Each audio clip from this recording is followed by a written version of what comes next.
Welcome to Tech Weekly with Jake Brown.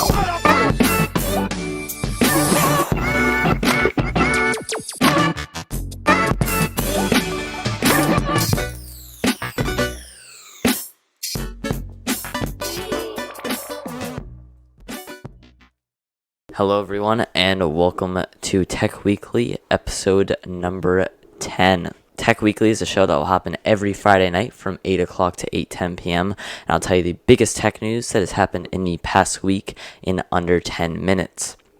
So first up, OnePlus has officially announced the Nord. The phone retails for around $475, and even though it's at the low price point, the phone shares a lot of DNA with the $699 OnePlus 8 that was released just a few short months ago. It has a 1080p OLED display with a 90Hz refresh rate, sub 6 GHz 5G, Warp Charge 30T fast charging, and the same 48 megapixel main camera sensor as the OnePlus 8. The Nord is powered by a Snapdragon 765G, and although it's not the fastest processor, it's still pretty good. It will be available in both blue and gray, with 8 gigabytes of RAM and 128 gigabytes of internal storage for around $475, or 12 gigabytes of RAM and 256 gigs of storage for around $600. The Nord is only coming to Europe and India for now, although OnePlus says it plans to have a limited beta launch in the US sometime in the future.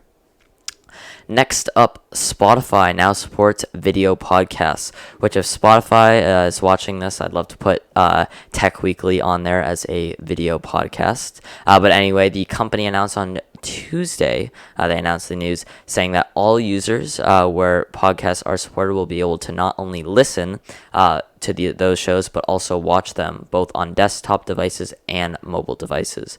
For now, though, only certain podcasters are available to post videos on Spotify. Over to cellular news. AT&T tells customers to buy new phones because their old ones will stop working in 2022. Under the big blue bold all caps heading update needed, the carrier is telling some customers that their devices are not compatible with the new network, and that they need to replace it to continue receiving service. The full email is down below in the description, along with all of the other links from this video of Tech Weekly. What AT&T is actually doing here is recommending upgrades ahead of the shutdown of AT&T's 3G network. That is scheduled to happen by February 2022, according to AT&T link that reportedly also appears in the email. When the 3G goes away, AT&T says that phones that don't support HD voice, which routes calls over 4G LTE, won't be able to make voice calls or use data on AT&T's network. Switching over to Samsung news. Samsung will now let you reserve a pre-order for the Galaxy Note 20. Their virtual Unpacked event is scheduled for August 5th, and we expect to see the Galaxy Note 20 announced along with a few other devices. If you're sold on the Note 20 after seeing rumors, the extremely brief official teaser video, and the phone's design leak extensively on Samsung's Russian site, you can place a reservation for the new Galaxy over at Samsung's site. They are calling it the new Galaxy because the official name is not out yet. But anyway, doing this won't cost anything. It'll just put you in line for pre-orders once they open up, which will likely happen at the conclusion of the Unpacked event. If you reserve before August 4th, then place a pre-order once it becomes available to do so. You will get a $50 voucher valid to use on wearables, tablets, PC, and select accessories available at Samsung's online store. Now for some smartphone news. The Asus ROG Phone 3 has been announced, and man, is it a powerhouse. This device features a 6.59-inch OLED HDR color-calibrated screen that has a fast 144 Hz refresh rate with a 1 millisecond response time.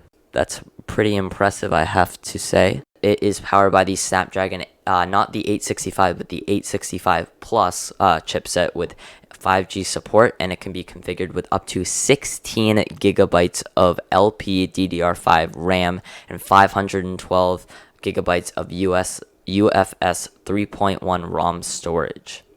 Wow, 16 gigabytes on a phone. Most computers don't even have 16 gigabytes of RAM. Lastly, the ROG phone features a big 6,000 milliamp hour battery, as did last year's model. In one of MKBHD's videos with this phone, he said that he got a total of 2 full days and then some of battery life with this phone. I'd say that's pretty good. The phone still has a side-mounted USB-C port, so the charging cable can stay out of the way while you game in landscape mode. It'll even be compatible with Google Stadia when it launches. Asus claims to have made improvements to the ultrasonic air trigger pressure-sensitive touch sensors located around the edges of the phone that mimic the experience of using a real controller. So when you're holding the phone, you can use the finger triggers.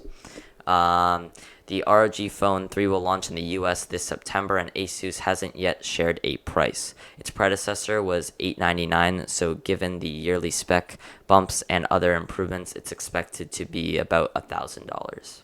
Okay, so now for some more OnePlus news. They have announced their OnePlus Buds. The $79 truly wireless earbuds have an AirPod-like rigid design that's all hard plastic, marking a shift away from the Bullet 2, Wireless 2, and the other OnePlus earbuds that use silicone tips for a sealed-off in-ear fit. The OnePlus Buds require a OnePlus phone if you want to get the most features from them, kind of like with AirPods, how it has the pairing when you just flip them open. So these won't really appeal to owners of other Android devices, but they still do work with them, just like regular Bluetooth headphones.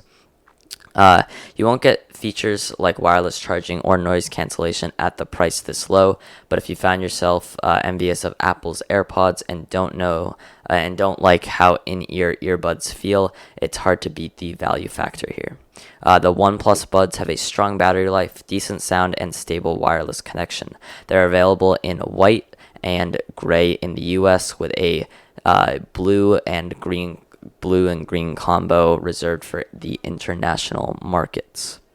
Next, a company who has been in the news a lot lately, TikTok, is launching a $200 million fund to pay creators for their videos. As TikTok continues to grow in popularity and its personalities become mainstream celebrities in their own right, the company is trying to keep talent with a new $200 million creators fund. The fund is meant to support ambitious creators who are seeking opportunities to make a living on the app, kind of like YouTube. Prior to this, creators could monetize their live streams, but the new program will pay people directly for making videos. Creators will receive regular payments over the coming year, and the fund will grow over time. Creators who want to apply for this fund must be 18 or older, consistently posting original videos, and create content that is consistent with TikTok's community guidelines. In our final piece of tech news, Steve Wozniak is suing YouTube over an ongoing Bitcoin scams. He is suing YouTube for allowing scammers to use his name and likeliness in phony Bitcoin giveaways. Apparently, these scammers have been posting videos on the platform claiming that Wozniak is hosting a Bitcoin promotion. They convince users that if they send a Bitcoin to a provided address, Wozniak will return double the amount. The plaintiffs, which include Wozniak and 17 other individuals, allege that YouTube is aware of these scams, but has nonetheless not taken down the videos.